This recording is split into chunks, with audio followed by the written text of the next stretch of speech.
செந்தமிழன் சீமான் sir, அண்ணே வணக்கம். பரமசிவன் கழுத்தில் இருக்கும் பாம்பு கேட்டது சீமான் சௌக்கியமா? இருக்கும் இடத்தில் இருந்து கொண்டால் எல்லாம் சௌக்கியமே இசக்கி சொன்னது. அதில் இல்ல, இதில் அர்த்தம் உள்ளது. இயக்குனர் சொன்னாங்க, 2 சிறப்பு விருந்தினர் வராங்க, ஒன்னு சீமான், இன்னொன்னு கூல் சுரேஷ் அப்படின்னு சொன்னாங்க. அந்த இடத்துல ஒரு திருத்தம். என்ன திருத்தம்னா, சிறப்பு விருந்தினர் என்றால் அது சீமான், சிரிப்பு விருந்தினர் என்றால் அது கூல் சுரேஷ். அதற்கு ஒரு காரணம் இருக்கு. என்ன காரணம்னா, சீமான் என்றால் எழுச்சி, கூல் சுரேஷ் என்றால் குளிர்ச்சி, நாம் தமிழருக்கு உண்டு வளர்ச்சி. அது மட்டும் இல்ல, நான் எதுக்கு சீமான் அண்ணன் வந்து இந்த இடத்துல ஏதோ ஜாலரா போட்டு ஏதோ பெருமையா பேசுறாரு போல அப்படின்னு சில பேர் நினைக்கலாம். கமெண்ட்ல சில பேர் கூட அந்த மாதிரி கமெண்ட் பண்ணிட்டு இருக்கீங்க. அதுக்கு ஒரு உதாரணம் சொல்றேன். இந்த பரமசிவன் பாத்திமா அந்த படத்திற்கு உண்மையிலேயே தகுதியான ஒரு மனிதர் என்றால் அது செந்தமிழன் சீமான் அண்ணன் மட்டும்தான். தமிழகத்தில் மட்டுமல்ல, இந்தியாவில் மட்டுமல்ல, உலகத்தில் உள்ள யாரை எடுத்துட்டாலுமே சரி, இந்த பரமசிவன் பாத்திமா படத்திற்கு இசை வெளியீட்டு விழாவிற்கு வரக்கூடிய தகுதியான ஒரே மனிதர் அது செந்தமிழன் அண்ணன் சீமான் அவர்கள் தான்.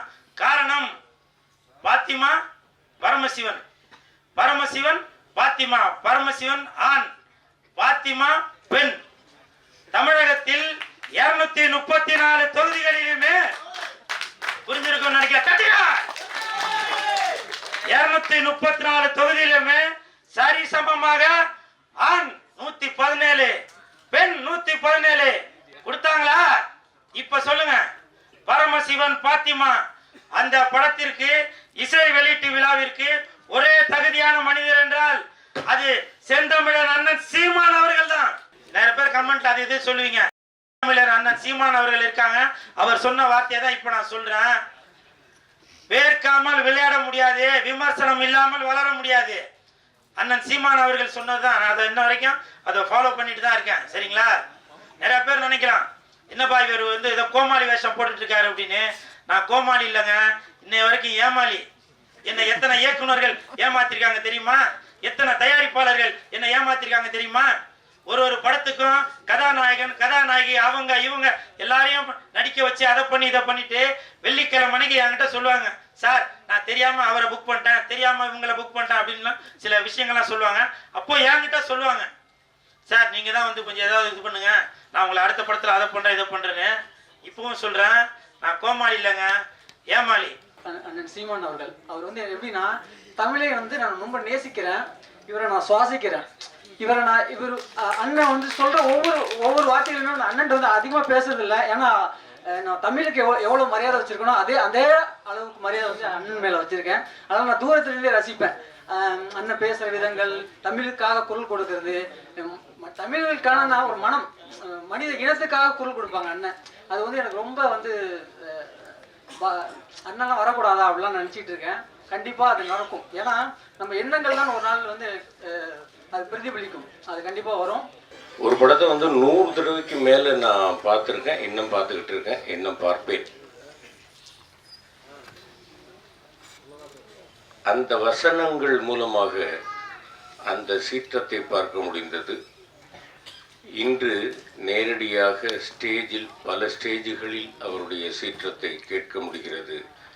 என்னுடைய அன்பு பங்காளி, நாம் தமிழர் தலைமை ஒருங்கிணைப்பாளர், என்னுடைய பங்காளி, அன்பு பங்காளி சீமான் அவர்களுக்கு என்னுடைய உளம் கனிந்த இனிய வணக்கங்கள், வாழ்த்துக்கள். அண்ணன் செந்தமிழன் சீமான் அவர்கள் இருக்கிற மேடையில் நான் பங்கெடுக்கக்கூடிய இதோட ஒரு 10-15 படங்கள் இசை வெளியீட்டாக அண்ணன் வந்து சிறப்பு சேர்த்துருக்காரு. எப்பயுமே நீங்கள் வந்து சினிமாவோட இலக்கமாக தான் இருக்கீங்க, அரசியலுக்கு போகலை, போனாலே சினிமா ரத்தம் ஓடிட்டு வந்துட்டீங்க. முதல்ல உங்களுக்கு நன்றி. விமல் சார், ரொம்ப சந்தோஷமான விஷயம்.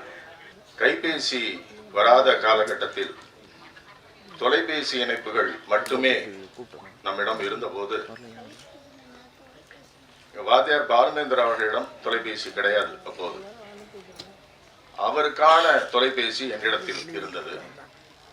எங்கள் நட்பு வட்டத்தில் இன்னொரு நண்பருக்கு தொலைபேசி இருந்தது. அந்த நண்பரின் பெயர் சீமா. எங்கள் இருவருக்குமான தொலைபேசி அழைப்பின் போது அப்போ காலர் ஐடி ஃபெசிலிட்டியும் கிடையாது. நான் ஃபோன் பண்ணுனா நான் தான் பண்ணுறேங்கிறத தெரிஞ்சுக்கிட்டு ஹலோ சொல்கிறதுக்கு முன்னாடியே அவர் பேச துவங்குவார். அவர் ஃபோன் பண்ணால் அவர் பேரை சொல்றதுக்கு முன்னாடி ஹலோ சொல்றதுக்கு முன்னாடியே நான் அவரை அழைத்து பேசுவேன். இப்போது வளர்ச்சி எப்படி இருக்கிறது என்றால், இந்த கைபேசி யுகத்தில் நாங்கள் இருவரும் தினமும் குரல் செய்தியில் எங்கள் செய்திகளை பரிமாறிக்கொள்கிறோம். எங்களோடு இணைந்து எங்களுடைய குரல் செய்தி குழுவில் மிக முக்கிய உறுப்பினராக இருப்பவர் மேடையில் இதோ அமர்ந்திருக்கிறார், எங்கள் மரியாதைக்குரிய அண்ணாச்சி திரு MS பாஸ்கர் அவர்கள். அந்த பெருங்கலைஞனின் மாபெரும் ரசிகர்கள் நாங்கள் இருவரும். எங்கள் குரல் செய்தி குழுவை கெடுப்பதற்கென்று இன்னொரு மகா கலைஞர் இருக்கிறார். அவர் இந்த நிகழ்ச்சிக்கு வரவில்லை. எங்களுக்கு எதிர்ப்பு தெரிவிக்கும் விதமாக இந்த விழாவை அவர் புறக்கணித்திருக்கிறார். அவருக்கு என்னுடைய கண்டனங்களை தெரிவித்துக் கொள்கிறேன். அவர் பெயர் திரு இளவரசு. இப்படி எங்கள் குழுவில் இருக்கிற இன்னொரு சகோதரர் திரு இசக்கி கார்வண்ணன் அவர்கள். இசக்கி கார்வண்ணன் அவர்களுடைய இந்த திரைப்படத்தின் பின்னணியில் இந்த கதையை தான் எப்படி உள்வாங்கி இதை திரைக்கதையாக எழுதி தான் எடுத்தேன் என்பதை என்னிடத்தில் அவர் தனிப்பட்ட முறையில் பகிர்ந்திருக்கிறார். தமிழ் வாழ்க. எல்லாருக்கும் வணக்கம். எப்படி இருக்கீங்க? எல்லாரும் நல்லா இருக்கீங்களா? தமிழ் எங்க இருக்கு தெரியுமா? எங்கெங்க இருக்கு?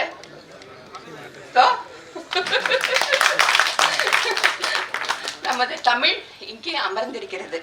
இதை விட இந்த படத்துக்கு வேற பெரிய சிறப்பு எதுவுமே தேவையே இல்லை, வேற வார்த்தையும் இல்லை எனக்கு. எல்லாருக்கும் நன்றி. நானும் சீமான் சார் ஒரு படத்துல நடிச்சிருக்கோம் இல்ல சார்? நன்றி எல்லாருக்கும். வணக்கம்.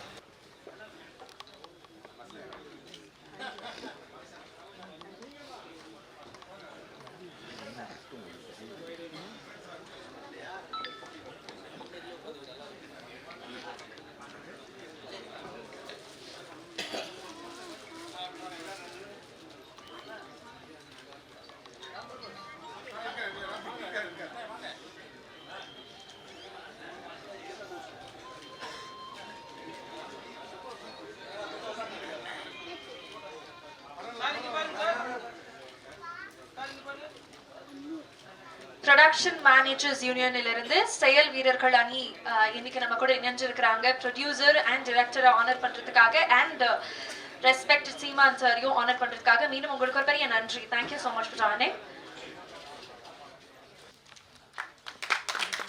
பெரிய பெரிய வாழ்த்துக்கள் ஒட்டுமொத்த குழுவுக்குமே. இந்த படம் ஜூன் 6ஆம் தேதி திரையரங்குகள்ல வெளியாகுது. உங்களுடைய ஆதரவும் அன்பும் கண்டிப்பாக இந்த படத்துக்கு தேவை. இந்த படத்தை பத்தி நிறைய விஷயங்கள் இங்க இருக்கக்கூடிய டெக்னீஷியன்ஸாக இருக்கட்டும், ஆக்டர்ஸாக இருக்கட்டும், பல விஷயங்கள் சொன்னாங்க. அதை தாண்டி தியேட்டர்ஸ் நீங்க போய் பார்த்து அந்த எக்ஸ்பீரியன்ஸை எங்களுக்காக ஷேர் பண்ணும் அப்படிங்கிறது எங்களுடைய அன்பான வேண்டுகோளாக இருக்கு. மீண்டும் இந்த குழுவுக்கு ஒரு பெரிய நன்றி. கங்க்ராச்சுலேஷன்ஸ். அண்ட் இந்த படத்துக்காக இசை அமைச்சிருக்கக்கூடிய தீபன் அவர்களுக்கும் மீண்டும் ஒரு பெரிய பாராட்டு.